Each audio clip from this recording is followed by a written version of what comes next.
नमस्कार बच्चों, कैसे हैं आप सभी? अच्छे हैं ना?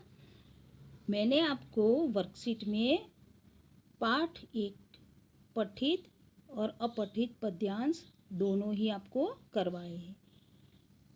आज हम पाठ 2 करेंगे। पाठ 2 अपठित गद्यांश।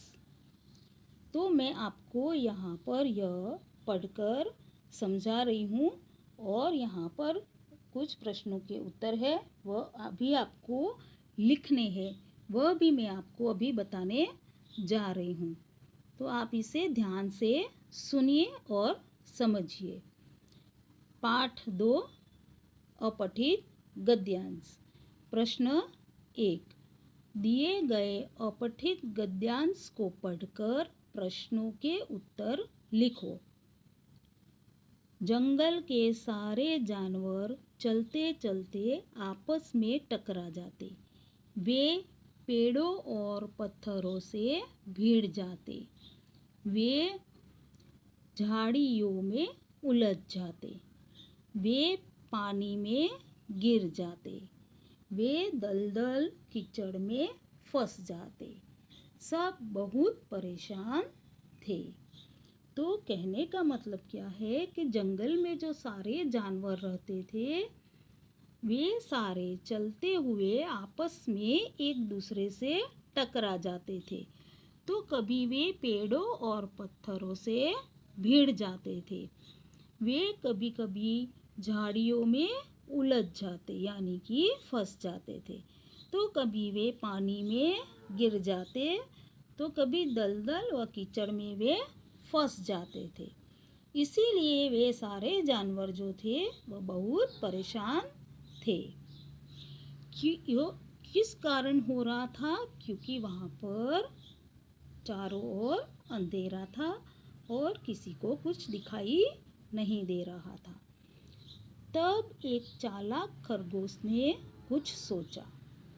उसने सभी जानवरों को बुला बुलाकर इकट्ठा किया। तब जब सारे जानवर परेशान थे, उस वक्त एक चालाक खरगोश था जिसने कुछ सोचा और उसने जंगल के सभी जानवरों को बुला बुलाकर इकट्ठा किया और सब बारी बारी से आए। जंगल के किनारे एक जगह आए और वे सारे जानवर बारी बारी से एक जगह पर आए। बंदर आया, भालू आया, शेर आया, चीता आया, लोमड़ी, गधा, घोड़े और बैल भी आए। एक एक करके सारे जानवर आए। हाथी देर से आया।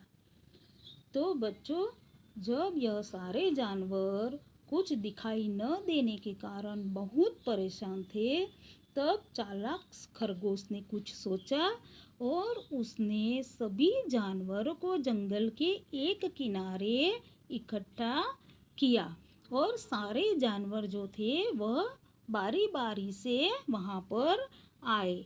बंदर, भालू, शेर, चीता, लोमड़ी, गधा, घोड़े, बैल, हाथी आदि सारे जानवर वहाँ पर आए। तो बच्चों, अभी आपको यह गद्यांश जो है यह समझ में आ गया होगा। अभी मैं आपको यहाँ पर उसके प्रश्नों के उत्तर बता रही हूँ। प्रश्न 1, कौन आपस में टकरा जाते थे? तो उसका उत्तर है, जंगल के सारे जानवर आपस में टकरा जाते थे। प्रश्न 2, वे किससे भिड़ जाते थे? वे पेड़ों और पत्थरों से भिड़ जाते थे। प्रश्न 3, कौन बहुत परेशान थे? जंगल के सभी जानवर बहुत परेशान थे। प्रश्न 4, चालाक खरगोश ने क्या किया? चालाक खरगोश ने सभी जानवरों को बुला बुलाकर इकट्ठा किया। प्रश्न 5, कौन कौन से जानवर आए? तो बंदर, भालू, शेर, चीता, लोमड़ी, गधा, घोड़े, बैल और हाथी आए। तो बच्चों, मैंने अभी आपको यहाँ पर यह जो पांचों प्रश्नों के उत्तर बताए हैं वह अभी आपको क्लास वर्क में आपकी वर्कशीट में फिल करने हैं। और आपका आज का होमवर्क है पाठ 2 जैसी करनी वैसी भरनी। उसका यह जो पठित गद्यांश है यह मैं भी आपको चैप्टर करवा चुकी हूँ। तो आपको यह जो पठित गद्यांश है उसको अच्छी तरह से पढ़कर समझकर यहाँ पर जो प्रश्नों के उत्तर दिए हैं वह आपको होमवर्क में लिखने हैं। और आप उसके सामने वाले पेज पर देख सकते हैं प्रश्न 2। आप दिव्यांग बच्चों के लिए क्या करना चाहेंगे? अपने शब्दों में लिखो। तो मैंने आपको यह भी समझाया था कि दिव्यांग बच्चे किसे कहते हैं। जो शारीरिक रूप से सक्षम नहीं होते हैं उन्हें दिव्यांग कहा जाता है। तो ऐसे बच्चों के लिए आप क्या करोगे वह आपको अपने शब्दों में ही लिखना है। तो यह भी आपका होमवर्क है। धन्यवाद।